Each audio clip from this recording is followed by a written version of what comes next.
عدل أبحاث كتيرة جدا جدا، بس أبحاث علمية عنيفة على تأثير فيتامين د على نمو الشعر. فيتامين د اللي هو موجود فين؟ اللبن، الكالسيوم، ناخد معاه الأكل، ناخد الشمس. فيتامين د ده أنا أعتقد كان مفروض مصر دي محدش يشتكي منه، إنما بعد الولادة وبعد خصوصا لو فيها معاها فترة رضاعة بيقل جامد فيتامين دي. أنا عايز أقول لكم إن دايما as a supplement أهم حاجة فيه إن إحنا نديه كتير في تساقط الشعر. هل أديه عمياني يا دكتور عاصم؟ يعني أنا معرفش ناقص عندي ولا لأ.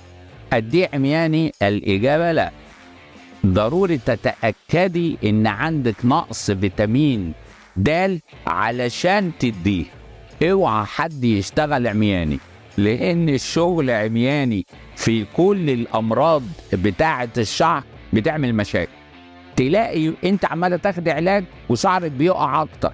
ما هو بالمخ يعني. ليه؟ علشان أخدتي حاجة هي عندك كاملة متكاملة. نعيد تاني، فيتامين دي أكتر حتة مليانة أبحاث في كل أمراض الشعر كتير جدا. إنما هل يؤثر نقص فيتامين دي على نمو الشعر؟ الإجابة نعم نعم نعم.